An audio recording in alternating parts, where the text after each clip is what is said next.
Hello mga kaupak! Kung nanonood ka ng balita o active ka sa social media, malamang napanood o narinig mo na rin ang bangayan ng magkakapatid na Ian, Lotlot at Matet de Leon na may kinalaman sa estate ni Nora Honor. Madalas talagang nangyayari ang pag-aaway ng mga magkakapatid pagdating sa mana, lalo na kung hindi pinagplanuhang mabuti ng magulang kung paano i-distribute ang kanilang assets kapag sila ay wala na. Ang claim ni Ian, siya lang daw ang sole heir o solong tagapagmana ni Nora, na tila ba pinapahiwatig niya sa kanyang mga kapatid na siya lang ang dapat magmamana sa mga naiwan ni Ate Guy. Tama ba si Ian? Share mo ang iyong opinion sa comments. Sa video na ito, pag-uusapan natin kung ano ba ang iba't ibang rules na sinusunod pagdating sa mana o inheritance. Dahil maraming Pilipino hindi alam ang ilang rules o mali ang pagkakaintindi. Pag-uusapan din natin ang mga dapat mong gawin bilang magulang para hindi magkakagulo at mag-aagawan ang mga anak mo sa iyong assets kapag ikaw ay kinuha na ni Lord. Bago natin pag-usapan ang mga inheritance rules, pagchichismisan muna natin ang isyu ng magkakapatid. 5 ang anak nila Ate Guy at Christopher de Leon, si Ian, Lotlot, Matet, Kiko at Kenneth. Sa 5, si Ian lang ang biological child. Ang iba ay adopted. Ang sabi, legally adopted daw sina Lotlot, Matet at 2 pang kapatid. Pero may mga nagsasabi rin na wala raw official documents na nagpapatunay na legally adopted sila. Ang chismis pa nga ay ang nanay ni Nora na si Mamay Tunying ang pumirma ng adoption papers nila at hindi si Nora mismo. Kung totoo ito, si Lotlot at Matet ay lalabas na kapatid ni Nora imbis na mga anak niya. Kaya nga siguro malakas ang loob ni Ian na magtayo ng one-person corporation o OPC na siya lang ang tanging stockholder para i-manage ang mga estate, assets at legacies ni Ate Guy. Dahil ang paniwala niya, siya lang ang nag-iisang legal heir ni Ate Guy. At kaya nga siguro sinabi rin ni Lotlot na wala silang hinahabol na mana ni Matet. Kasi kung legally adopted talaga sila, hindi sila kailangang maghabol ng mana dahil karapatan nila na tumanggap ng inheritance. Ngayon, kung mapatunayan na legally adopted nga si Lotlot at Matet, hindi pwedeng si Ian lang ang magdidesisyon kung paano i-manage o kung ano ang gagawin sa mga assets at intellectual property rights ni Ate Guy. Dahil sa mata ng batas, pantay ang karapatan sa mana ng biological child at ng legally adopted child. Kapag ang tao ay pumanaw, ang kanyang assets kasama na dito ang mga properties, pera at investments, negosyo at iba pang pagmamay-ari na may monetary value ay ipapasa sa mga lehitimo niyang tagapagmana. Ang tawag sa proseso ng pagpapasa na ito ay succession. Sa batas natin, may 3 klaseng succession. Ang una ay ang testamentary succession. Ito ang susundin na proseso kapag ang pumanaw ay may iniwang valid na last will and testament. Ang paghahati-hati ng mga assets ay ibabase sa nakasulat sa last will. Hindi automatic na madidistribute agad ang asset sa mga tagapagmana kung may last will dahil kailangan pang i-validate at aprubahan ng korte ang last will. Ang tawag sa proseso na ito ay probate. At dahil napaka-efficient ng mga korte natin dito sa Pinas, minsan inaabot ng ilang taon bago matapos ang probate. Kaya kung nag-iisa lang ang anak mo at balak mo naman talagang ibigay sa kanya lahat ang mga assets mo, huwag ka nang gumawa ng last will para wala nang probate at mas mabilis niyang makukuha ang assets mo. Ang pangalawang type ay ang intestate succession. Ito naman ang susundin na proseso kapag ang pumanaw ay walang iniwan na last will o kung meron man, hindi ito valid o hindi inapprove ng korte. Sa intestate succession, ang basihan ng paghahati-hati ng mga assets ay kung ano ang nakasaad sa batas. Ang pangatlong uri ng succession ay ang mixed succession. Ito ay combination ng testamentary at intestate successions. Ito ang susundin kung may last will pero hindi na-cover lahat ng assets. Ang mga assets na hindi nakasama sa last will ay i-distribute alinsunod sa intestate succession. Pagdating sa inheritance, may dalawang importanteng bagay na kailangan mong maintindihan. Ang una ay ang legitime. Ang legitime ay ang portion ng assets ng estate owner na naka-reserve para sa kanyang compulsory legal heirs. Ito ang nararapat na mana na dapat matanggap ng bawat lehitimong tagapagmana. Hindi ito pwedeng ipagkait ng estate owner at ipamigay sa ibang tao. Sa testamentary succession, hindi sakop ng legitime ang buong estate. Certain portions lang ng estate ang kasama. Later, pag-uusapan natin kung magkano ba dapat ang legitime ng bawat compulsory heir. Kadalasan, kapag na-cover na lahat ng legitime na mga compulsory heirs, meron pang natitira sa assets. Ang tawag sa natirang assets ay ang free portion. Ang free portion ay ang bahagi ng estate o assets na pwedeng ipamigay ng estate owner sa kahit kaninong tao o mga tao na gusto niya base sa nakasaad sa kanyang last will. Pwede itong idagdag sa inheritance ng mga compulsory heirs. Pwede rin itong ibigay sa kaibigan, kapartner sa negosyo, sa kapitbahay o sa charity. Pero bawal na bawal itong ibigay sa kabit, sa mga witness sa pagpirma ng last will at testament, at sa mga professional caregivers na nag-aalaga sa estate owner bago ito pumanaw. So, mali yung napapanood natin sa telenovela kung saan ipinamana ng isang matandang mayaman ang kanyang mga ari-arian sa kanyang private nurse o caregiver. Kanina ko pa binabanggit ang compulsory heirs o mga lehitimong tagapagmana. Sino nga ba ang mga compulsory heirs mo? Merong 3 categories. Ito under sa testamentary succession. Ang una ay ang primary compulsory heirs o mga direct descendants. Sila ay ang iyong mga legitimate children at mga apo kung wala na ang kanilang magulang. Kasama dito ang mga biological children at mga legally adopted na anak. Kabilang sa primary compulsory heirs sina Lotlot at Matet kung totoong legally adopted nga sila. Ang pangalawang category ay ang secondary compulsory heirs o direct ascendants. Kasama dito ang iyong legitimate parents o grandparents kung wala ka ng parents. May mamanahin lang ang iyong parents kung wala kang legitimate na anak. Kapag meron kang kahit isa lang na legitimate na anak, automatic na wala nang mamanahin ang iyong parents. Pero, kung ang nag-iisa mong anak ay illegitimate, may share pa rin ang iyong parents sa inheritance. Meron ding tinatawag na concurring compulsory heirs na palaging magmamana kasama ang primary o secondary heirs. May 2 concurring compulsory heirs. Ang una ay ang legal spouse. Ang legal na asawa ay palaging tatanggap ng mana.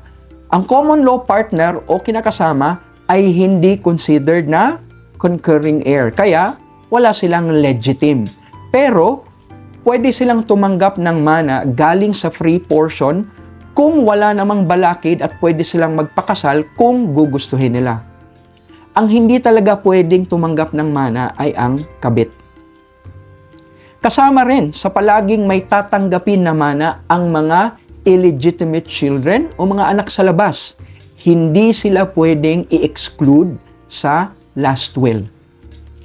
Ang legitime o mana na dapat matanggap ng bawat compulsory heir ay depende kung sino-sino at ilan ang heirs at kung ano ang nakalagay sa last will. Ito ang ilang examples. Example 1.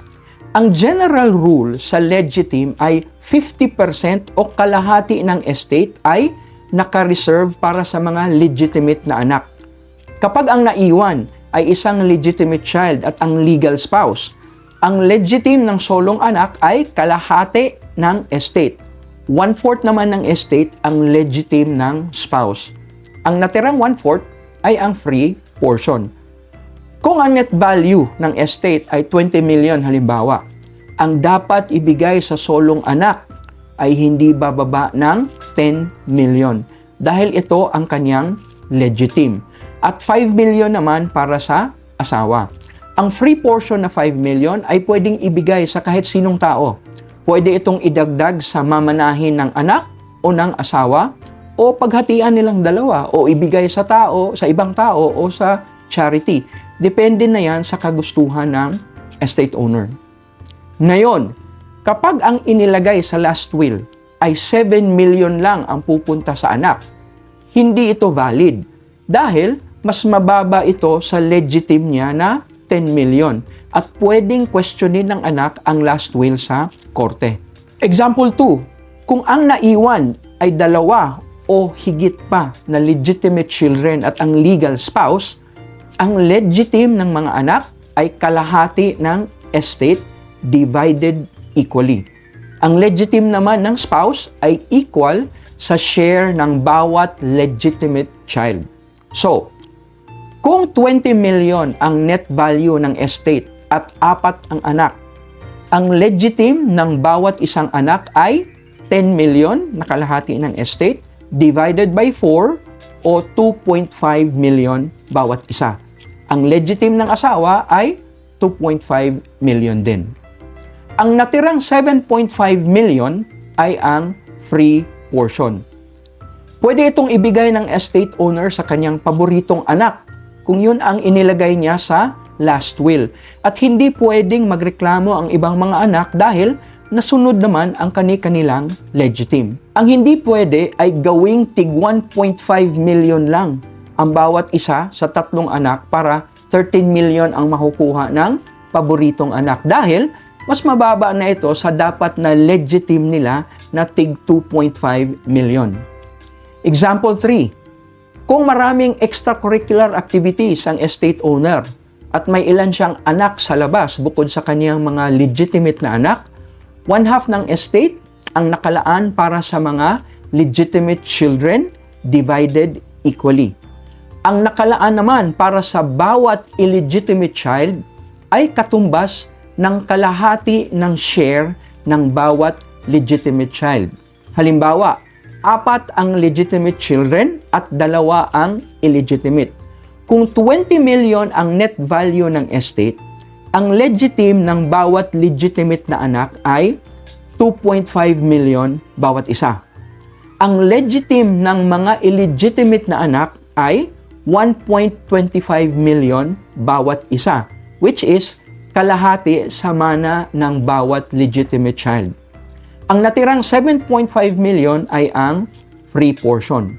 Kung buhay pa ang asawa ng estate owner, ang kanyang legitim ay 2.5 million din, katumbas ng legitim ng bawat legitimate child. Example 4. Kung walang anak ang estate owner at buhay pa ang kanyang parents, 1/2 ng estate ang legitim ng parents at 1/4 naman ng estate ay para sa asawa. Example 5. Kung ang survivors ay parents at illegitimate children lang at wala ng asawa, 1/2 ng estate ay para sa parents at 1/4 naman ay para sa illegitimate children divided equally.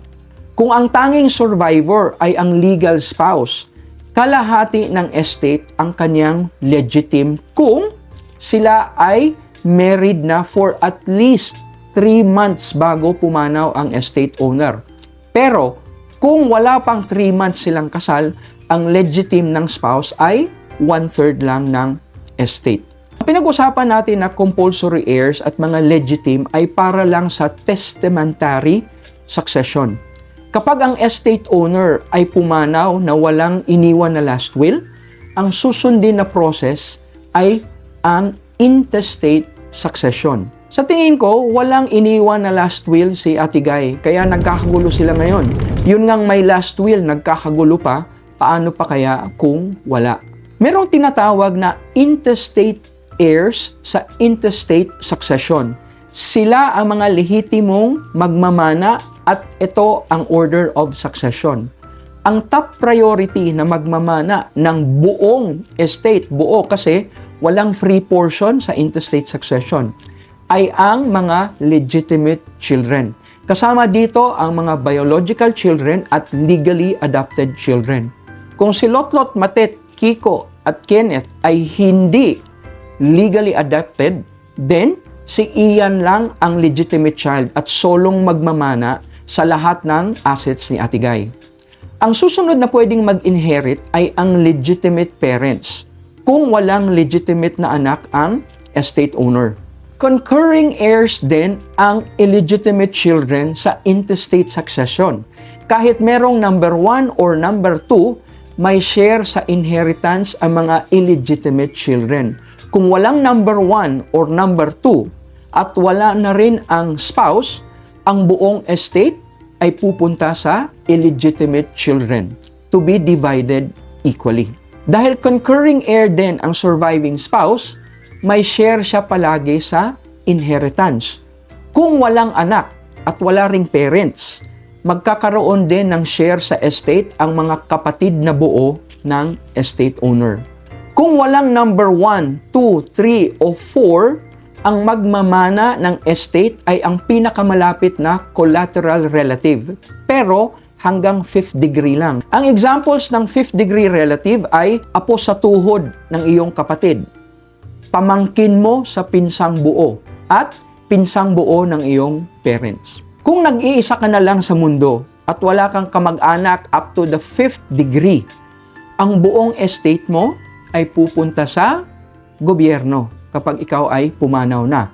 So, kung ayaw mo na gobyerno ang makinabang sa iyong estate, maghanda ka ng last will at specify mo doon kung kanino mo gustong mapunta ang iyong mga assets.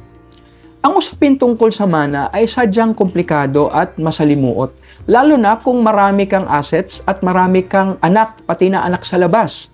Kaya kung ayaw mong magkagulo ang iyong mga anak sa kanilang inheritance, ayusin mo na ito habang ikaw ay malakas pa. Kung marami kang lehitimong tagapagmana, mas maigi na maghanda ka na ngayon ng last will and testament. Kumonsulta sa isang abogado para malaman kung paano ang tamang paghahati-hati ng iyong mga assets na naaayon sa batas at masigurado na valid ang gagawin mong last will. Kung may mga anak ka sa labas na hindi alam ng iyong pamilya, pwede mo pa rin silang bigyan ng inheritance na hindi na kailangan idaan sa last will para maiwasang magkabukingan. Ito ay posible gamit ang life insurance. Kumonsulta sa isang life insurance agent o financial advisor para malaman kung paano ito gawin. Kung may natutunan ka sa video na to, huwag kalimutang mag-like, share at subscribe at pindutin ang notification bell para palagi kang updated sa mga susunod pa na upak ni Maestro.